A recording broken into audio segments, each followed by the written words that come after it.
पीबीएनएस संपादकीय आज का विषय है सब पहले भारतीय हूं, अंततः भारतीय हूं और भारतीय के अलावा कुछ भी नहीं हूं। मैं नहीं चाहता कि भारतीयों के रूप में हमारी निष्ठा किसी भी तरह की प्रतिस्पर्धा से प्रभावित हो, चाहे वह निष्ठा हमारे धर्म से उत्पन्न हो, हमारी संस्कृति से या हमारी भाषा से। मैं चाहता हूं कि सभी लोग पहले भारतीय हों, अंत में भारतीय हों और भारतीय के अलावा कुछ भी नहीं हों। डॉक्टर भीमराव अंबेडकर के ये शब्द भारतीय संदर्भ में समानता के अर्थ और महत्व को स्पष्ट करते हैं, जैसा कि भारतीय संविधान को तैयार करने वाले द्वारा निर्धारित किया गया है।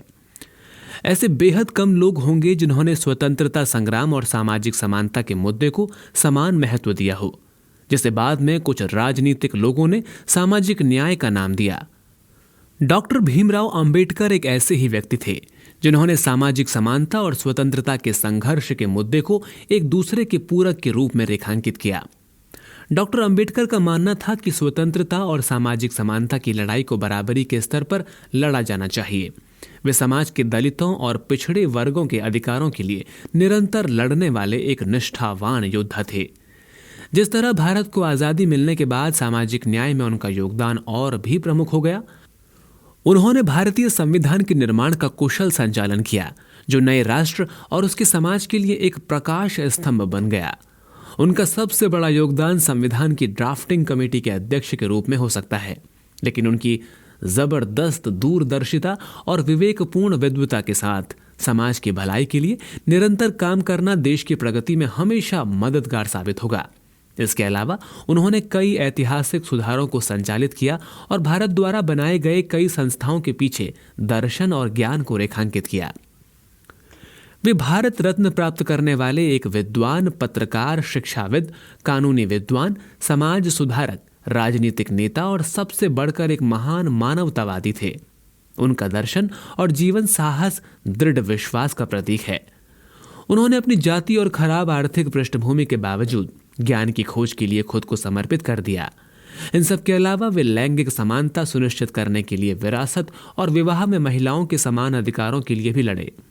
1951 में जब उनका हिंदू कोड बिल ड्राफ्ट संसद का समर्थन प्राप्त करने में विफल रहा, तो उन्होंने नेहरू मंत्रिमंडल से इस्तीफा दे दिया।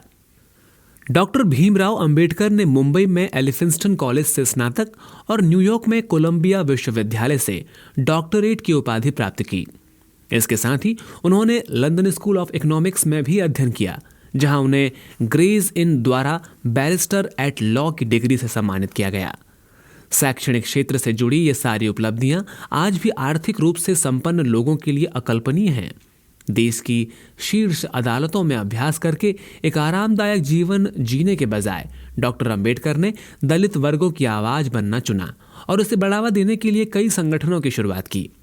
एक जिज्ञासु पाठक के रूप में उन्होंने विशेष रूप से अंग्रेजी शिक्षा को निरक्षरता, अज्ञानता और अंधविश्वास से सामाजिक रूप से पिछड़े लोगों की मुक्ति के लिए एक साधन के रूप में देखा।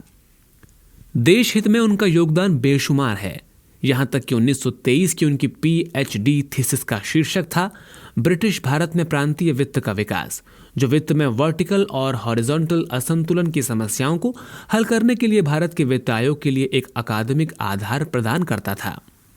1925 में भारतीय मुद्रा और वित्त पर रॉयल कमीशन के लिए डॉक्टर अंबेडकर के दिशा निर्देशों के आधार पर भारतीय रिजर्व बैंक की अवधारणा भी की गई थी। वित्त आयोग ने विभिन्न आर्थिक मुद्दों को संबोधित करने के लिए भविष्य की नीतियों को तैयार करने के लिए उनकी पुस्तक the problem of the rupee, it's problems and it's solution को एक अमूल्य साधन पाया। 1942 में वायसराय की परिषद में एक श्रम मंत्री के रूप में वे 12 घंटे के काम को 8 घंटे तक कम करने में सफल रहे। उन्होंने भारत में रोजगार कार्यालयों की स्थापना भी की और उसमें अपनी महत्वपूर्ण भूमिका निभाई और केंद्रीय तकनीकी पावर बोर्ड, राष्ट्रीय पावर ग्रिड सिस्टम, केंद्रीय जल सिंचाई और नेविगेशन आयोग, दामोदर घाटी परियोजना, हीराकुंड परियोजना, सोन नदी परियोजना आदि की स्थापना में महत्वपूर्ण योगदान दिया।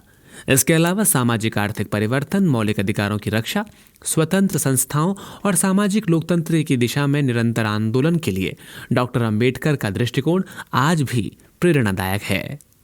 धन्यवाद।